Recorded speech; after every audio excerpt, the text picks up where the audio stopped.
All right. 1421 patch notes rundown. Hey everybody, Riot Mort back with the 1421 patch rundown. This is the second to last patch of Magic and Mayhem, and this is the one that all the championships will be played on. So okay. This is a big deal. World this is patch. About as good as, when it comes to competitive balance, this World is what patch. it needs to be. That being said, we're not going to radically change the meta or anything like that. There's not a bunch of changes. If anything, most of the changes we're doing here are focused on removing some things we wouldn't be okay with happening at the championship, or just stuff we find players aren't really enjoying. Oh, that. So let's dive right in, get into it, and talk about the changes. I turned it up as high as I could. First off, on the portal side, treasure golems. Oh! This was a fun experiment. We tried it. It wasn't very fun. You just put your golem up front every game, backline everything else, and pray. It wasn't really an interesting portal. So it's gone for now. So, yeah. Goodbye, treasure golems. Okay. I think usually it was picked because people thought it was wandering golems, so. Is anyone going to miss this? But this portal's gone. Bye, treasure golem. Sorry, Roger. Does a single person miss this? All right, on the trait side, our thank you for the raid. Tom Kench is being nerfed just a little bit more. Honestly, debatable if it really needs it at this point, but it's such a tiny nerf it shouldn't matter. 5 anyway. HP. But Tom Kench 4 and 5 gets a small nerf to some of those endgame. Oh, they're comps. buffing Xerath. And then the Xerath true damage is actually, we're going to undo the nerf at 3. So Xerath, if you want to go Arcana, use that Xerath, get that true damage. That's going to be buffed at 3, just a small amount. That way the increase from 2 to 3 actually feels substantial. Right, right. 0.5. Silly. Chrono 2 has been really, really strong all set. It's going to be a little less strong, but Chrono is also suffering a bit, not really doing well. There's some champion buffs we'll talk about, but the 4-piece AP will be stronger. So if you can go to 4 Chrono, you should be a lot stronger with that 10 extra AP. Should be solid there. So a pro player, I think Rain Plosion was on my co-stream, and she said that 2 Chrono is the strongest splash trait in TFT history. And I was like, that's actually, I have to think about that for a sec, but it is very good. It scales so well into late game. So I think this is overdue of a nerf. It's kind of reminds me of Witchcraft, which is it's kind of an OP all set. And it probably is overdue, but no one really complained about it because it just kind of feels nice to have a 20% heal, I guess, that it's not so in your face about it. So yeah. This doesn't affect the 6-piece heal. The 6-piece heal is still a massive amount. So Eldridge, we're getting close. We've been buffing Eldridge the last couple patches. This is the 5th patch in a row. Really, really close. Thankfully, we don't have to do any giant HP ratio things. Oh my gosh. But the big buffs here is that the 5-piece spell, only lasted 4 seconds. Now it's going to last 8. So you should be able to get some big chain lightnings and feel pretty good about that. Okay. And then the 7-piece spell is going to give 60% attack speed instead of 40%. So yeah, Eldridge should be a little bit better. Frost falling off a bit. Part of that is because Frost can't kill Rakan. Yep. Another part of that is because Frost is struggling a bit. So 5 and 7 Frost is going to get 5 more AD and AP to help it out as it reaches the mid game. So Frost should be a little bit better. Honeyman. Well, because we also gutted a lot of Frost's augments. Frost Crown, they nerfed that really hard, and then they nerfed Winter is Coming, and part of it was Frost was very augment and tempo dependent, and then it has terrible matchups into Rakan. So it was a lot of different factors that compounded it to make it really terrible, which is sad because I think Frost is one of my favorite traits this set. Honeymancy, ever since the bug fix, has been close to unplayable. Oh, and Varus, yeah. So Honeymancy is going to get buffed up. Damage dealt is going to go up to 1% at 3, 2% at 5, 2% at 7. Honey buffs. And damage received goes up at 5 and 7 as well. Oh. Hopefully this gets Honeymancy into a spot where it's actually a pickable line and could win a few games. So, okay. Yeah. That's it on the trait side on the large. On the small, 4 Blaster. The problem is 4 Blaster really, really kind of suffering. 6 Blaster is great, but trying to play 4 is just really, really tough. So giving it a small buff to its post-cast damage amp. So it's going to go from 60 to 65. Hunter 6-piece has been one of the S-tier comps that's been doing really, really well. Which is good. Hunter 6 is fine, but little too good. So Hunter 6 is going to go down 5 AD before the kill, 10 AD after the kill. It's a pretty big deal. Mage 7, certainly the mage buff worked. Even after the B patch, mages are still quite good at 7. Yep. A couple different lines you can play. Definitely not S tier, but right below. But so 7 mage is going to get a 5% nerf here. We're not going to nerf, 3 and 5. We're not going to nerf their opener. If you're struggling with against a mage opener of Vex and Soraka and Seraphine, Still going to be just as Still strong. going to be good. It just won't cap out quite as hard. And then 6 Scholar was the other one. 6 Scholar is going to go from 15% healing to 10% healing. It still gets that 10 mana per auto. It still gets that 20 AP. Just a little less healing. So, yeah. Again, no major shifts here. I mean, I think this is a big deal because the way Scholar works is like your front line sucks. So a lot of times your front line sucks. And so the 50% healing lets you get away with like more fraudulent front lines than it actually is. So it might seem like a small, but a 50% HP nerf, because this is basically like Gunblade. So I actually don't think this was small, but whatever. You could just put on a different slide. It's a big trait change. It's pretty significant. Also, this Hunter is like, I think potentially big swing, because Hunter is very like snowbally and thresholdy. So like once they reset and get the takedown, then they burst for a lot, and then that kind of like continues to domino and cascade from itself.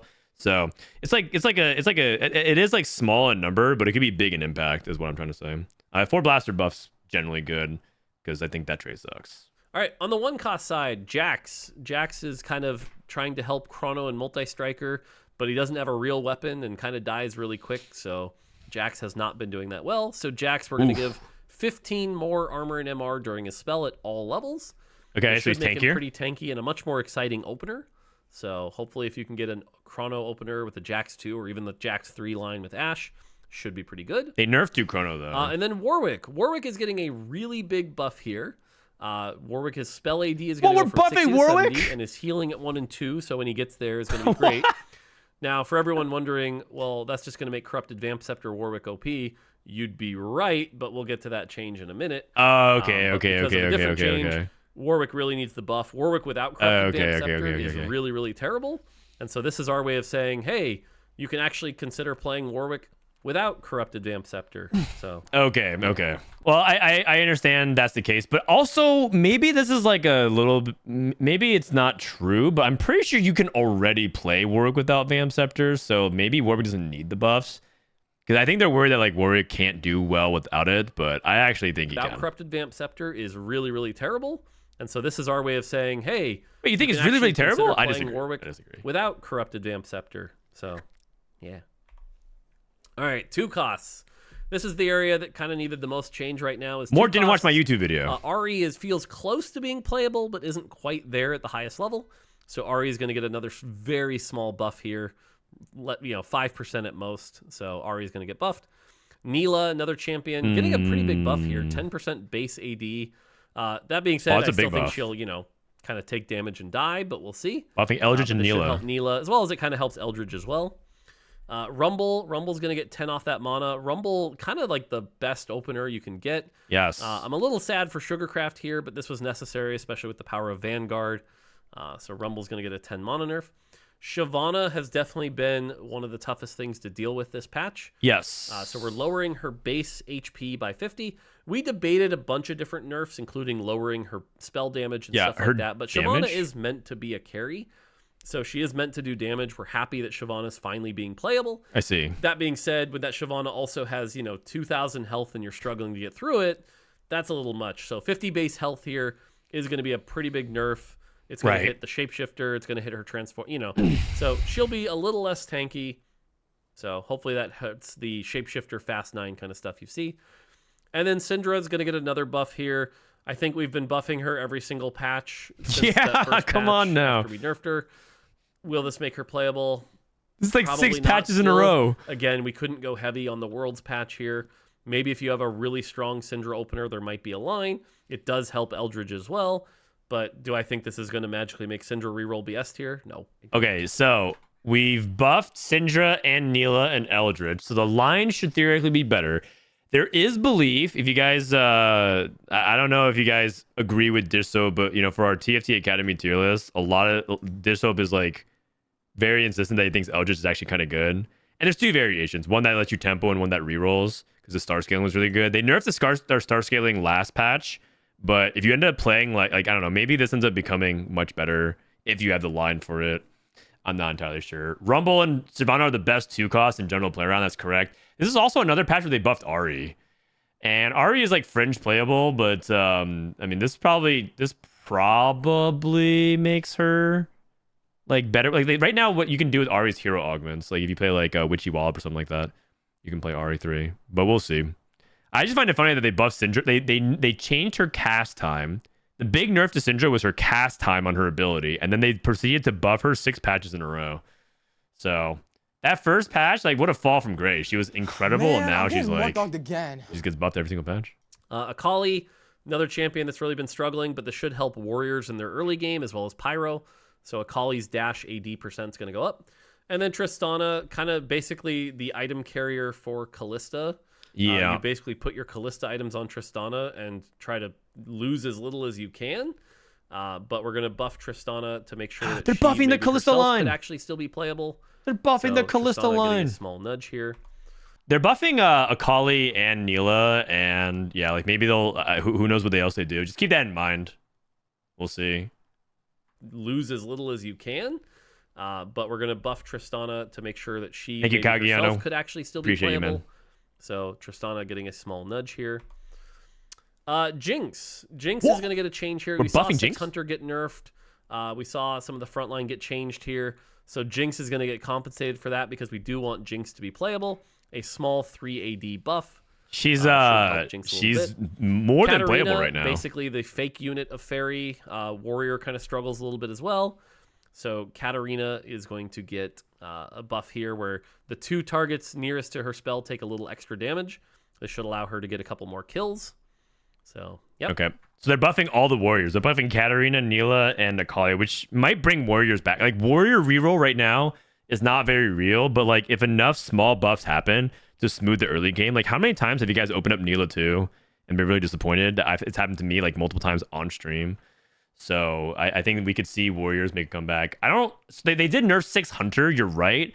But a lot of the most successful Jinx comps right now don't even necessarily need to get to 6 Hunter. You play 4 Hunter with Wukong. And so this, they did nerf Rumble. They nerfed some of her other potential frontline in Sugarcraft, but Jinx is already very good. So I'll hold off until I see the full changes because people are saying that they nerfed other things about it. On the small side, Bard helping Preserver and Scholar just a little bit. So again, very small nudge. This isn't even 5. Is this a nerf? Basically. And then Swain kind of helping Frost here. Swain's going to be able to get repeat cast a little quicker. Again, do I think this is going to be Swain being super strong? Nope. But it's a small nudge. Okay. And yes, the Bard numbers should be red here. Okay. My bad. Swain 2 is like pretty unreliable, but that's because like Swain has the potential to go infinite, like kind of like Vex. So, and they also are buffing Frost a little bit, so could probably be much more important for that. Maybe Swain ends up becoming quite good to hold off of orbs again. Okay, also, forecast. Bard is a Smurf. Let's talk about the big one, Rakan. It's funny if you go back and look at all the responses to the last patch notes where we like gutted the Guardian armor and gutted everything else. People were like, "Oh, Rakan's not going to be playable. They've over nerfed it." Yep. Nope, he's still a beast. He's still tanking 20,000 damage a turn. You rebuffed him in the B patch. Come on, you rebuffed them. It sucks. It's really Come on, unfun. Mort. So we're going to nerf his shield quite a bit here. 20% max health to 18%. And he's going to lose 20 base on that, so that won't scale. Real talk, I still think he'll be decent, unfortunately. But again, unfortunately, you can't do a big swing and have everything radically change. But this is the big part of that Fairy Kalista line that just holds way too long. So how come nerf Rakan's shield? And yeah. Isn't the problem that the item is like way too good as well? Because like I don't want Rakan to not be able to tank and preserve. If you have like a preserver line and you're playing around like I don't know Karma or Rise Preserve or something like that, I feel like the problem is the item, like the Queen's Guard armor, not necessarily just Rakan. But I understand that Rakan is the core problem, but like I feel like it's the fairy item there. I don't know. All right, items. Oh, there's no 5 I cost see. changes. I see. So again, like I said, keeping it small because it is the last competitive patch. Corrupted Vamp Scepter. This basically was Warwick's hero augment. Yeah. If you got it, you kind of like went up in power way too much. This item is not gone for good. Oh. In fact, right now, I think our plan is that it will be back for the next set. Oh. But for this set, really only having one user really wasn't great. So it's going to go away. We don't need it turning into a 2-1 lottery of whoever gets Corrupted Vamp Scepter gets a first. That's not a really good way to have a competitive patch. So it's going to be gone. That's why I said Warwick got buffed. We've had this for 2 sets now, and the problem is that they want Vamp Set to be a sharp experience, which is like, it's really, like, some people are really good with it, but it's always going to be broken on people that don't have downsides, because the downside is you don't cast anymore, but Warwick has no mana, so it doesn't really matter. So if they bring it back, does that mean that they're not going to have it, or we're going to have the same problem as next patch, which is going to be whichever unit just doesn't have mana is going to be insane if they just have a bunch of auto attacks on it. So we'll see. Also, this is a big buff to What the Forge. What the Forge and Living Forge and things like that. It's like a really, really big buff to it. Mogul's Mail, little underperforming since we lowered the gold to that 9 seconds, so it's going to get 2 HP per stack back. Unstable Treasure Chest. This item is so fun and so bad. So we're going to have it give you an extra item. Yeah. If you break the chest open, you're going to get 4 items instead of 3. Big buff. That should make it a lot better. Yeah, hopefully enough to be good. Remember, they actually changed the targeting of this as well. So it's just a different item. They like basically reworked it entirely. So we'll see. It's a huge change. Zephyr is giving a bunch of team attack speed. It's still very good, really good at countering things like your Wukong frontline or even your Rakan frontline. Why does it give anything at that Zephyr's point? Zephyr's going to lose a little bit of team attack speed. Just give it like 0. And then finally, Zhonya's. Zhonya's is a really strong item. There's 2. a bunch of really good users for it. Gwen, Ryze, stuff like that. So we're just going to lower the AP on it a little bit here so it's not quite as powerful. Good. Zhonya's is way too good. I actually think that I would prefer them to nerf Spellcaster's Toolbox, the Prismatic Augment. I think I actually complained about it, and then more said they don't think they can get it in time. But I think that Augment's problematic. This is probably a good compromise, just like nerfing it so it's a little bit less good. On the Augment side, just going to blow through these really quick. This is all of them. Balance Budget Plus gets an extra gold a turn. Okay. It's still not going to be an S tier Augment. Category 5, little less damage. This is the Jinx nerfs. Really, really good on people like Callista. That Augment's very good, so getting nerfed. Cauterize no longer appears on 2-1. Okay. We tried it. It's terrible. Wait, this is a Shen Hero Augment nerf because Cauterize into Pillar of Flame is actually like a 3.9. Combat Caster has been really. strong for a long time. The shield duration is going to go down to 3 seconds, so you can't just have a Pillar of Flame nerf. Fast forward, this is the Chrono Augment. Also no longer appears on 2-1. Pretty bad at 2-1. Yeah, pretty bad. Chrono. Hunting Frenzy. This is another Hunter nerf. One of those things that elevated Hunters really, really well. 5% less attack speed. Oh, wow. Learning Dispel. Another S tier augment, especially wow. with mages being good like Soraka and Seraphine. So 6% less base That's AP. a big nerf. Little Buddies. This is another one that was helping things like Ryze and Callista. This augment was way too good. Has been for a while. So it's going to get 2% less attack speed per buddy. Wow. So this augment should That's go also down huge. in power with those comps. Raid Boss. You're going to see the tooltip change. The tooltip now says when other units die instead of when bastions die. This is not a change to its functionality. This is how it's always worked. So the augment itself functionally didn't change. The tooltip was just lying to you. Sorry. Royal That's Guard. An apology? Is going to go down. Another nerf to the fairy when they get those augments. Where's my RP? Really hard to kill. I demand and compensation. Then finally on the Prismatic side, Assassin's Toolbox and Support Golem. Support Golem post nerf. Oh, thank God. And Assassin's Toolbox all set. Yes. Have basically been unplayable augments. So going to take them out for now so that people don't feel like they're down an augment slot. Assassin's Toolbox actually had one niche scenario. It's actually really good with Poppy, Witchy Wallet Poppy, because Prowler's Claw, Witchy Wallet Poppy, and you can use the Infinity Edge is actually really good. That was like the one niche scenario that you want Assassin's Toolbox. Otherwise, it's not very good. And I don't even know why they even like they basically like deleted Support Golem 1. It's like, well, guess what? You can still have Support Golem 1 as a Prismatic. And it's like, no, thank you. So yeah, this makes sense. Okay, so they nerfed a lot of the best augments for the S tier comps, like Category 5, Hunting Frenzy for Jinx.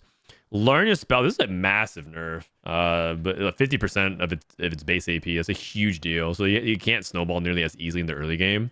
Because you have to remember that like the base AP enables you to kill more, which helps you to snowball more. So all that kind of stuff stacks up. This is a big nerf. This actually hurts Ryze like a lot. Because this is Ryze's best augment. And then Royal Guard. I mean, it's another fairy nerf, which is good. I had no idea. Did you guys know that Raid Boss actually worked like this? I had no idea. At the World's competition. Oh, Combat Caster is also a good nerf. Yeah. Just very good. All right, 5.5 Revival real quick. Just a couple things here. Is that it? Death Approaches augment now makes Thresh's max mana go down by 60. So if you like that Thresh hero augment, cool. Equestrian Training, that's the Kled hero augment, gives him 10% damage amp. Baron Phoenix, you get an extra Udyr. Nightbringer 8's been nerfed since it's easier to hit. Yeah, Nightbringer's Sentinel too OP. 10's been buffed. The shield is cut in half, but now no longer expires. Oh. So you can just have this big shield bouncing around and be invulnerable. It's a big buff. My guess is this will make 10 Sentinel way too strong, but Yes. have fun with it. That's a huge buff. It doesn't Spellweaver gets expire? buffed because nobody was playing it. Akshan gets 10 AD buff because he's bad. Gwen gets some damage nerf because she's OP as heck, 10% nerf. Okay. Kled gets some AD, and Tristana gets The some Kledge AD. meta. There you go. I don't know if you guys saw, but like Death Approaches Thresh is literally like an average like a 5.7 or something like that. It's pretty terrible. So this is pretty And then on funny. the bug fixes side, Lucky Gloves now works correctly after polymorphing or recombobulating a unit. If you've ever seen Lucky Gloves give you tank items, that's probably why. Oh. Lucky Gloves now updates an existing Thieves Gloves you have the round you take the augment. Cool. This is a big one. I'll call out this one. Stacking multiple Hand of Justice now grants the correct amount of Omnivamp. It used to only grant the Omnivamp from one of them. So if you're ever running double Hodge, you were weaker than you were supposed to be. This is fixed. Double Hodge is now better. That's so cool. I did not know that. The Draconic Mastery Augment will now still grant bonus stats to dragons without the dragon trait active. Cool. Oh, cool. Call the Chaos Tooltip will now correctly show it gave 5 random emblems instead of 4. Great. Unstable Treasure Chest Tooltip has been updated to match its new logic. Cool. Okay. 5.5 bug with Monstrosity with blue buff. Great. 5.5 bug with Monstrosity getting too many stats with Trenchcoat. 5.5 fixed Morning Dew Augment giving out too much mana. Oh, that's fixed why I a was bug OP. where the Katarina finisher visuals would spill over to other players. And fixed a bug where the Golden Tiger market would experience screen tearing. Wait, what? The Katarina finisher was actually going into other players' finishers. That's wild. There you go. That's it. Like I said, pretty small patch. It's the world's patch. We're trying not to change the meta a bunch. We don't want to have. That's hilarious. I actually kind of want that to go stick around. away. But that being said, a lot of the S tier stuff's getting hit. The fairy line, the hunter line, the shapeshifter line, stuff like that. So hopefully that allows a few more things to come up there. But we'll see. So there you go. And that's it. The next patch is 14.22. That's going to be the patch where the 4 fun patch. Be a little silly. Okay. The 4 fun patch. That's also the patch where Chunk's Treasure will be live. So if you're looking for something to play on the live servers and want to play some Chunk's Treasure, have fun with that. I can't wait to get a Briar off the opening carousel and start feeding it from turn 1. Chunk's Treasure. But it'll be there. So, okay. Yeah. And then we're on to the next set. So ooh, yeah, and I am excited for the next set. I can't wait. Any leakers? More? It's getting harder and harder to not talk about it because it's got a lot of cool stuff. So there you go. That's the patch rundown. Good luck to all the competitors at your regional competitions and at the Crown. Can't wait to see who takes it this time. NA's been looking a little soft lately, so we'll see if we can do region on top. Come on, man. All right. Come on, Mort. Where do you live? Until next time. Where were you born? Take it easy. Oh my god. All right, thank you, Mort. Thoughts. Overall, the patch is okay. It was definitely on the light side. What was with the shade? I had no idea Hodge didn't stack. That's wild. That's a big change for itemization pathing. Maybe that's why Glove has felt like an underwhelming item. Like, I mean, it contributes to it for sure. I think they're hitting like the right things for the most part. I mean, if you look again at like the top comps, they pretty much just like took down Scholar, right? But Portal's fine. Like Portal's fine. They took down Mages, like the best augment, which was insane. They took down Wukong Jinx's like best augments, category 5, Hunting Frenzy. They technically nerfed like Dragon Shapeshifters with the Draconic Mastery, which I think, or sorry, not the Draconic, the Shyvana, but they did bug fix Draconic Mastery, but I think it's fine. They basically nerfed all the S tier stuff. So I think this tier list is going to change like a lot. I don't have any predictions. Maybe Chrono ends up going back to S tier. Maybe Multi-Strikers and Witchcraft ends up being a lot better. They didn't like buff Varus. I guess they're worried about Varus being too strong, and they did buff Frost. Warriors got buffed. But overall, it's kind of a light patch, so I guess like a thumbs up. Like nothing too exciting about it, but I guess they don't want to mess with competitions too much. The most important thing is that right now, I feel like the 4 costs are just not playable outside of Callista. And what they risk doing by like nerfing Fairy and then not nerfing anything else is that now there's no good 4 costs and it's purely reroll. But I don't know if that's actually the case. We'll have to see. I would like to see like very, very slight buffs on some of the 4 costs.